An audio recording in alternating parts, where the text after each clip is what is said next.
If I lost something, I lost it. My mom would never help us find shit, right? Normal parents help their fucking kids, right? Normal parents help. It's like, okay, did you lose something? Your keys? What, was it in your pants? Well, what jeans? Were you wearing jeans? Well, let's look for those jeans. That's how you fucking help your kids find shit, not my mom. If I lost something, I can guarantee my mom's right behind me fucking with me. Right? She enjoys that shit. If I'm looking under the couch, I guarantee my mom's right behind me like, oh, what? What's under the couch, Joseph? Is it your keys? Did you lose your keys again? Oh, maybe they walk under the couch like that?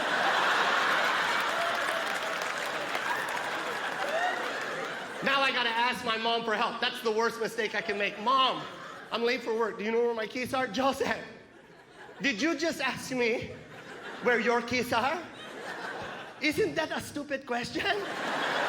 That is a stupid question, Joseph. Excuse me, person that does not drive my car. Do you know where my keys are?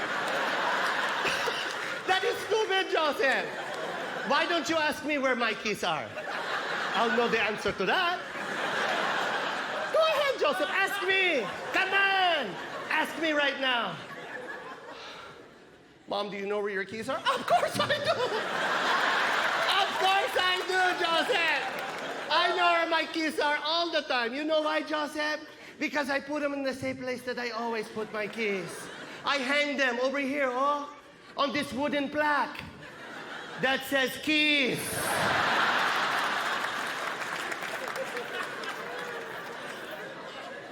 Joseph, when you lose something, do you use your eyes to look for it?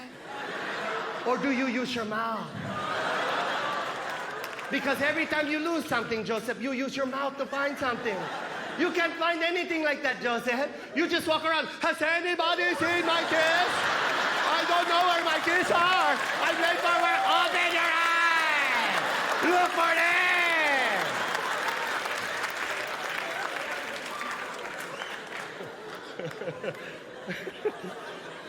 The only time my mom ever got physical with me was at church.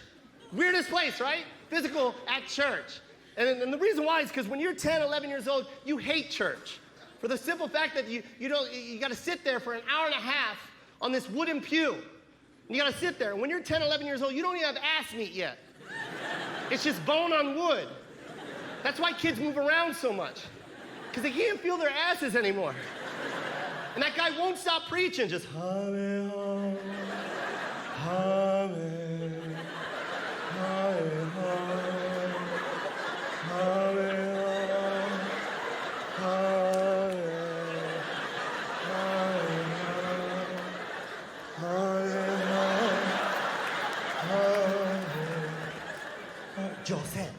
Joseph, sit up straight.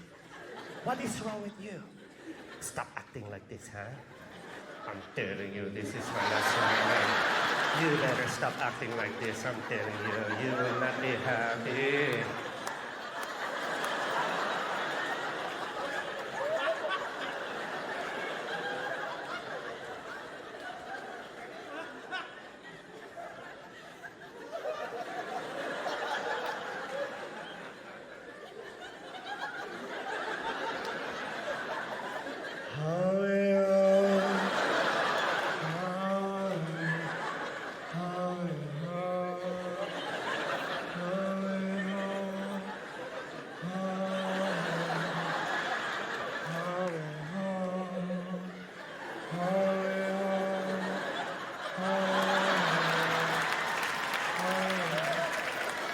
Joseph, turn around.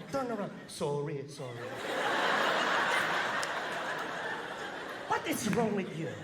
Why are you acting like this? You better behave, huh? This is my last warning. I'm telling you right now, you will not be happy.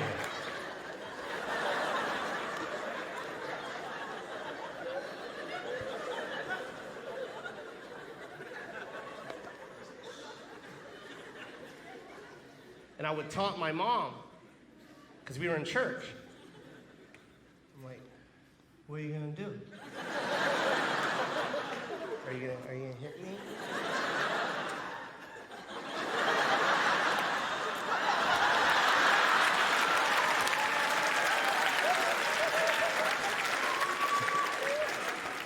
And my mom would take her fingertips, the tips of her nails, and she would grab a pinch of skin.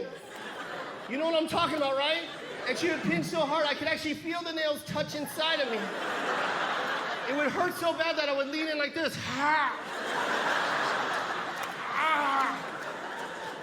And my mom would whisper in my ear, "Who's laughing now?"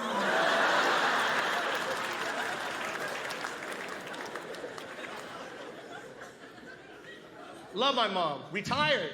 Finally, she's retired. Doesn't work anymore. But this is what my mom's doing with her retirement. She's a DJ.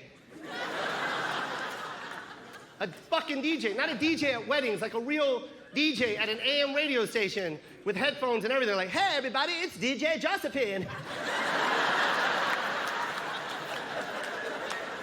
I'm playing Filipino music from the past, present, and future." And it's annoying, because I gotta go to these, like every time I have a show in Vegas, I gotta go to this radio show. My mom tells me to go, "Joseph, come to my radio show and thank all of my listeners for patronizing your career." And I have to go and talk to all 40 of her listeners. But here's the part that pisses me off the most. Every time I go in, she acts like she doesn't know who the fuck I am. Right? I walk in, she's like, "Oh, we have a guest." And then she starts rummaging through her papers. "Oh, it says here you're a comedian." Wow. A comedian. Well, tell us how it is to be a comedian. Jacquai?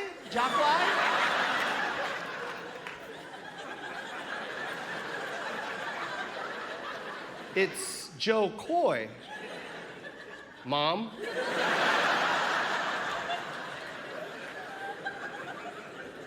She did not want me to be a comedian at all. This is my 19th year in stand-up, and when I told my mom 19 years ago that I wasn't going to college, she cried.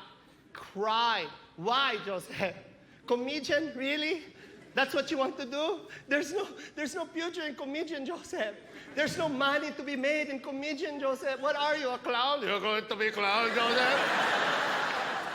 How about if you get sick, Joseph? There's no health insurance. There's no health insurance. If you get sick, how are you going to pay the doctor? Jokes?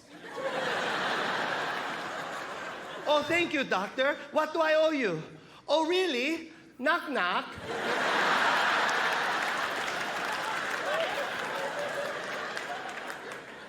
The one person that did believe in me, my Lola Tinay, my grandmother, right? My grandmother passed away of cancer 19 years ago. Like, she passed away of cancer. The cool thing about my grandmother is she fought that shit to the end. She was diagnosed with it, and she was supposed to go like that, and she ended up fighting that shit for 5 years. And we all, yeah, it was amazing.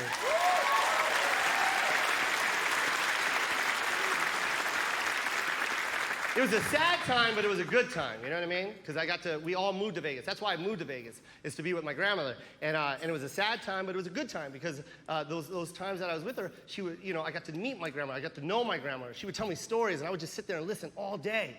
Man, she would tell me all kinds of stories, and I would just listen to her like, "Are you serious? Really, Grandma?" So she used to lose her keys too, huh?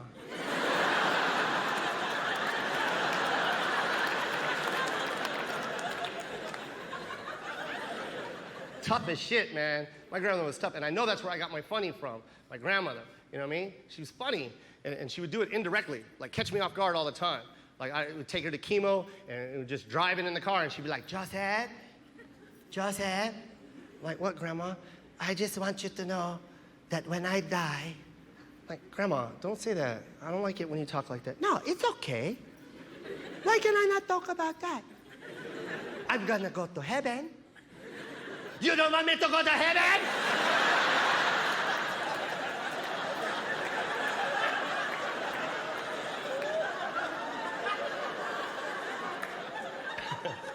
One time we were sitting on the couch, right? And we're watching TV. I said, true story, this is so fucked up. She goes, Joseph. I go, "What, Grandma? Why?" She's like, "I just want you to know that when I pass away..." I'm like, "Grandma, please don't talk like that. I don't like it when you talk." "No, it's okay, Joseph. I am okay with it. You should be okay with it also. But when I pass away, I just want you to know that every time you go to sleep, I'm going to be watching you."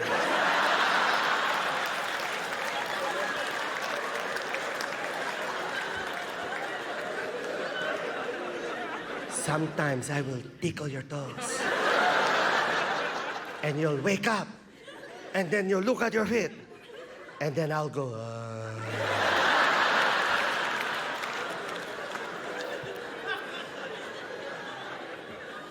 One time I was taking her back, right, from chemo, and I laid her on her bed, right? I put her on the bed, and I go, Lola, if you need anything, just call me. I'll be right here. I'll take care of you. Okay, just call me. She's like, okay, Joseph, love you. I go, I love you. And I started to walk out. And she goes, Joseph, bless me. Bless me. If you're not Filipino, let me tell you what blessing is, okay? This is what we do with our elders. When you leave and you say goodbye to your elders, this is what we do. Can you stand up? Just stand, let me get your hand, and you touch the forehead like that. It's a sign of respect. That's what we do. We don't look at our elders and go, fuck you, peace. We don't do that. Bye, bitch, and then walk. You show respect. That's what you do. And she was like, Joseph, bless me. You can't live without blessing your grandmother. And I was like, oh my God, Grandma, I'm so sorry. I'll be right there, right? And I go, and I grab her hand, right? And I go to touch my forehead. And before I touch my forehead, she grabbed my dick and went, I got your tite. I'm like, fuck!